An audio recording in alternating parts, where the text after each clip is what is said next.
Dumela. Let us do section B, question 8.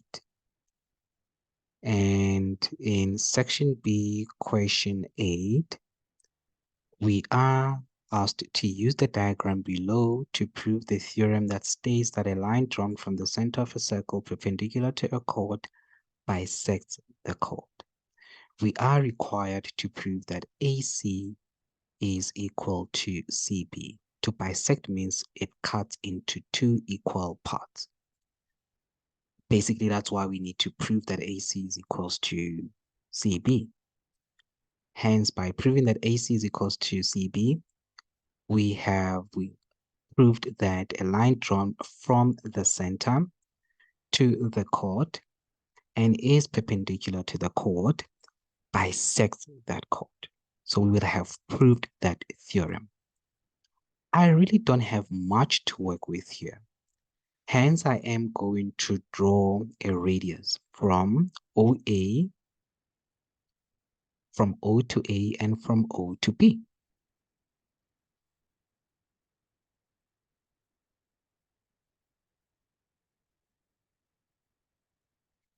By drawing those radii, I have constructed two triangles, which is triangle OCA and triangle OCB.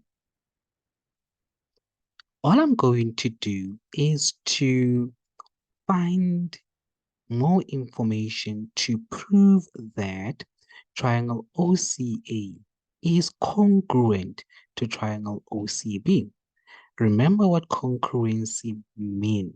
Congruency simply means that all the sides and all the angles in one polygon are equal to all the sides and all the angles in the other polygon. They need to be equal. Not similar, but equal. And that's what congruency means. And there are conditions to prove congruency. Now, I'm simply going to check which conditions. I think there are 4 conditions, if I'm not mistaken. I am going to prove which conditions I can apply in this scenario to prove that triangle OCA is congruent to triangle OCB. I will start by saying OC is a common side. In both triangles, it is a common side. And I am also given that OCA is equals to angle OCA is equals to angle OCB because both of them are equal to 90 degrees because we are given only OCA is 90 degrees. Therefore, we can conclude that OCB is also 90 degrees because those two angles lie on the straight line. And I'm only left with one thing now, and that'll be to why someone might say, but why aren't you using that fact that AC is equal to CB because you already know this theorem? Guys, I can't use that to prove that that is true. Okay, so I need to use other sides and other angles to prove that AC is equals to CB. I can't use AC is equals to CB to prove that AC is equals to CB. I hope I'm making sense there. You can't use what you prove as steps to prove that it is true.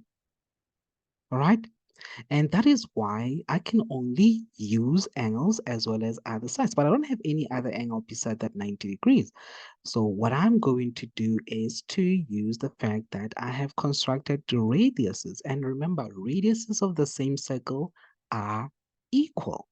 Therefore, OA is equals to OB. Hence, I can say triangle OCA is congruent to triangle OCB. That is 90 degrees hypotenuse side. Therefore, I can conclude that AC is equals to CB. I can also conclude that angle OAC is equals to angle OBC. I can also conclude that angle AOC is equals to angle COB. Okay, once I have proved that they're congruent, then I can go around and say that therefore this is equals to this, therefore this is equals to this, therefore this is equals to this, because I have proved that these two triangles, in this case polygons, are exactly equal, congruent, that is. And by doing so, I have proved that AC is equals to CB. Therefore, a line drawn from the center perpendicularly to the chord bisects the chord. Guys, understanding the basics is key. Remember, a chord is a line drawn from one point of the circumference to the other, and its endpoints lie on the circumference. Now, those definitions are key.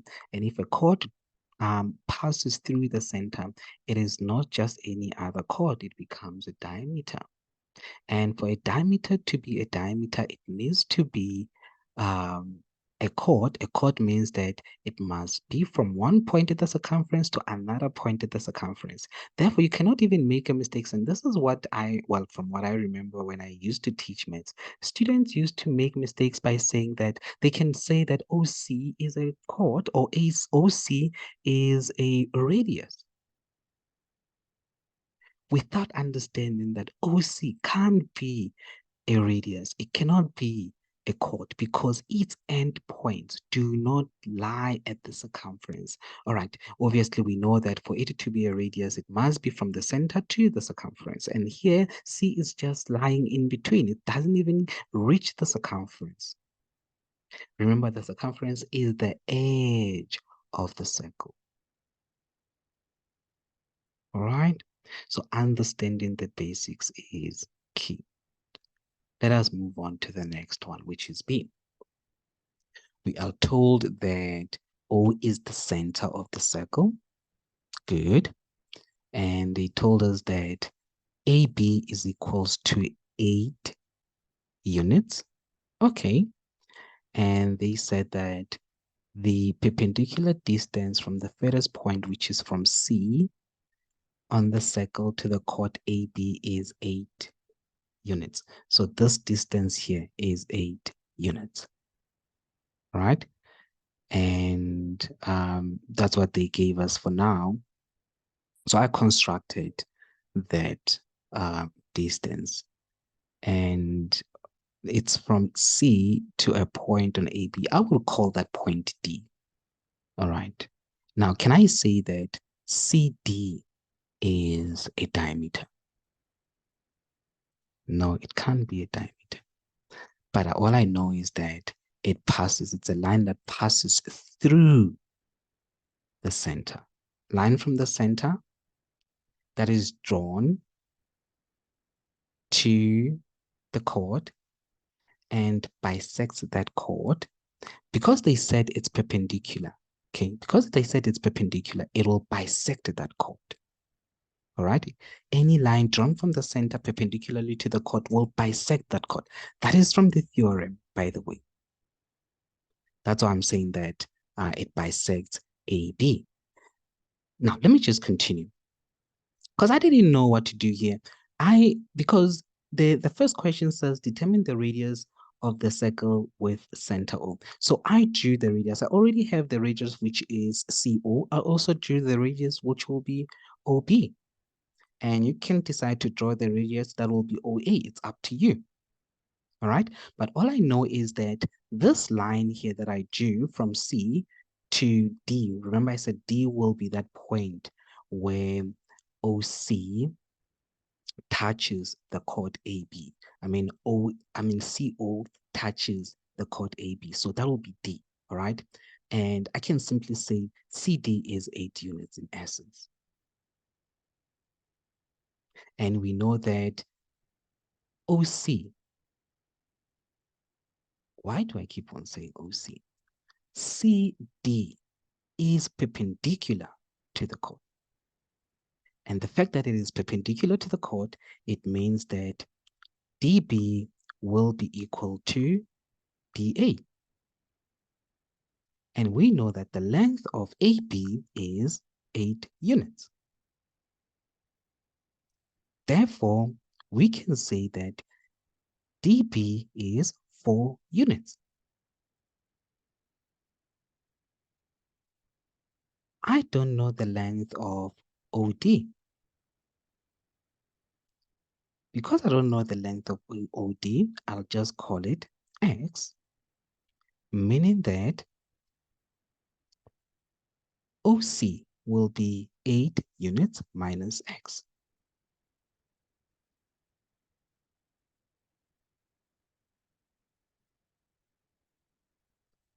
Because OC is 8 units minus x, it means that OB will also be 8 units minus x.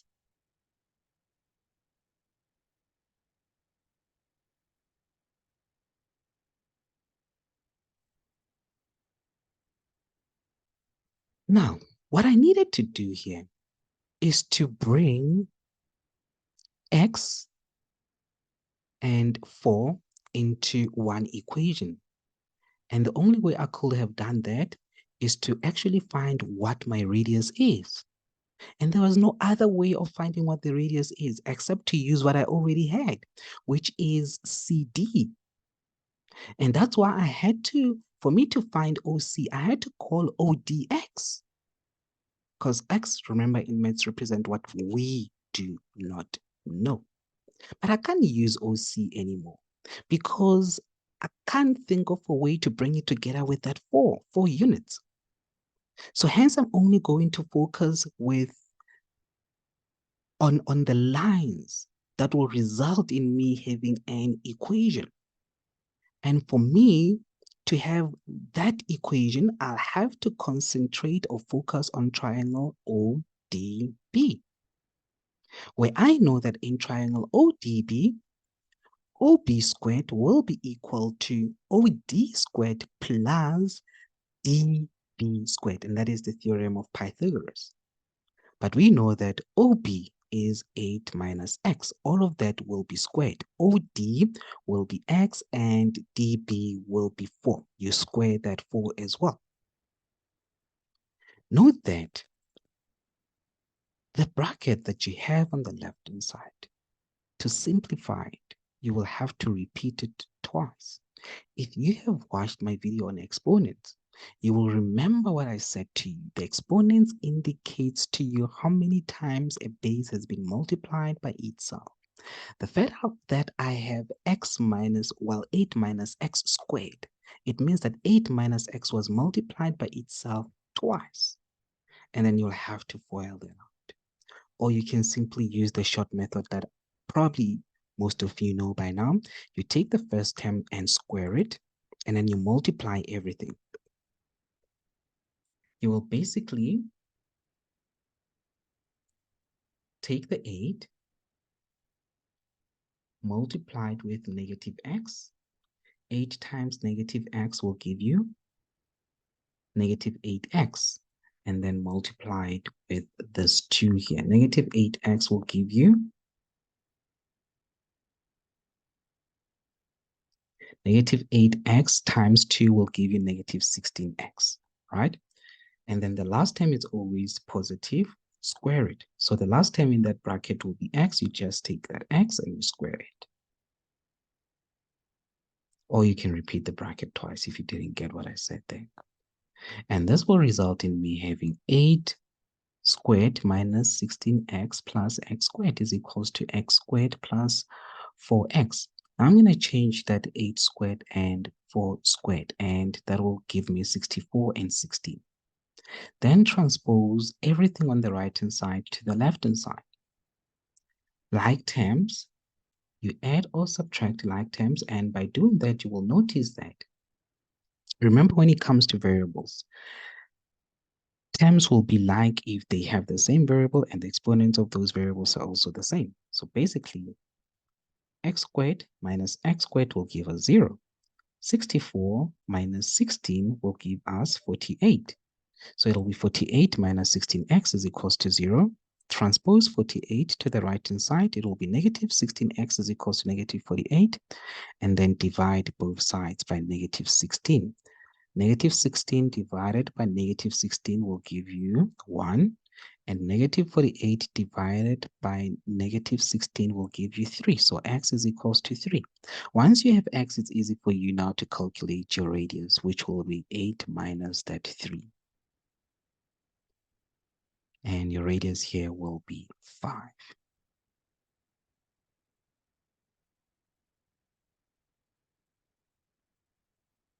And that's it, guys.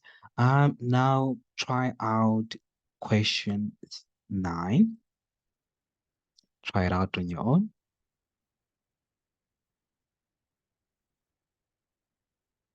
Please check out the next video when we finish this off. And I must say thank you to Pretoria. Yeah, people from Tshwane are actually supporting my channel a lot, and I really appreciate it. I don't think any city or town will catch you guys. Ke a leboha, honey. Number 2 is Cape Town. Number 3 is Joburg, Durban, and then Soweto. Thank you so much for your support, guys. Keep on supporting. Don't forget to subscribe, like, and share with your friends. And let everybody know that there's this cool channel that helps with math and accounting. Thank you for watching. Kgotso.